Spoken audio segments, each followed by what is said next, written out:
सोते हुए मन में चली गई, कह रही आज हम अपना जान त्याग लेंगे, आत्महत्या कर लेंगे। तो जब जंगल तरफ जाने लगी तो मैया रानी ही माता रानी बूढ़ा का रूप धर के उसको रास्ते पे मिल गई। कहीं कहाँ जा रही हो, तो क्यों रो रही हो? तो कहें कि अब क्या हम आपको बताएं क्यों रो रहे हैं, हमको बहुत तकलीफ है, हम जीना नहीं चाहते। तो कहीं उनका बाप पकड़ के माता जी कहीं तुम बैठो तो बताओ क्या तकलीफ है, हो सकता है तुम्हारी तकलीफ हम दूर कर दें। तो कहें कि ठीक है फिर आप सुन लीजिए, हमको माता जी कुछ नहीं दी, हम उसका कभी उनसे शिकायत नहीं किए, लेकिन हमको औलाद बिना क्यों रखी, और हम किसी का बच्चा छूते भी हैं तो हमको इतना लोग उल्टा सीधा कहते हैं कि मेरे से बर्दाश्त नहीं हो रहा, इसीलिए मैं अपना जान देने लगा। तो कहीं नहीं, तुम घबराओ नहीं, तुम ऐसा है लौटो घर, और हम जो बोल रहे हैं वो करो, तुम्हारे बच्चा होगा। तो कहीं बताइए क्या करना है। तो कहीं यहाँ से जब लौट के जाओ तो रास्ते में जो भी बच्चा तुम्हें दिखे, बच्चे का 4 बाल उसमें से मतलब सर में से निकाल लेना उखाड़ के, और यही आज के दिन तुम मेरे पास ले आना, हम यहीं मिलेंगे जंगल में तुमको। तो कह रही उससे हो जाएगा, कह रही हाँ।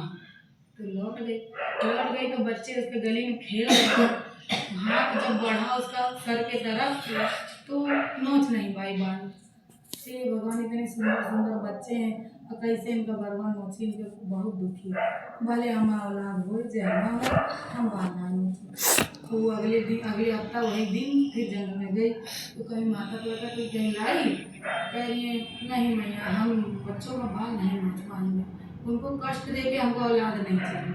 इतने सुंदर सुंदर प्यारे प्यारे बच्चे को कैसे उनका बाल नोचो, आप चाहे दो हमारे गोद भरो चाहे ना भरो, लेकिन हम उनका बाल नहीं नोच पाए।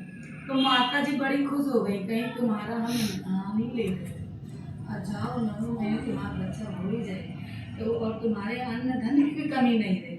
और सच में वो गई, उसका भंडार माता रानी भरी, 9 महीने में उसका बेटा भी हुआ।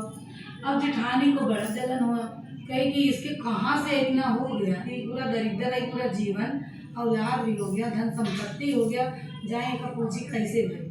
तो गई तो बताने लगी, भाई उसका मन था, उसने साफ साफ बता दी। इनके मन में लालच भरा था अभी, जबकि माता रानी सब दी। तो कह रही है कि अच्छा इसे हुआ है, तो वो जंगल रोए रोए मतलब झूठ मूठ का बहाना करके जंगल में गई। माता रानी तो सब जानते हैं कि तुम बहाना करके आई हो या सच में तुम्हें तकलीफ है। वो फिर प्रकट हुई, क्या बताओ तुमको क्या तकलीफ आ रही हो, अपना तकलीफ बताने लगी। तो वो कहीं कि जाओ बच्चे अगर कहीं खेले मिले तो बाल लेके आना, इसी दिन हम यहीं मिलेंगे। तो देखिए अब गई तो सच में वो बच्चों को पटक के बाल नोच के और रख ली, कहीं अगले हफ्ते एक दिन जब बोले रहेंगे बूढ़ा ये लेके आओ। गई तो कहीं लायो, तो कहे हाँ, तो कहे कि तो के तरह सरस नहीं लगे बच्चा, तो कहे नहीं हमके धन संपत्ति अथा और मिली तो हम सब नोच ले ली 4 बार नोच।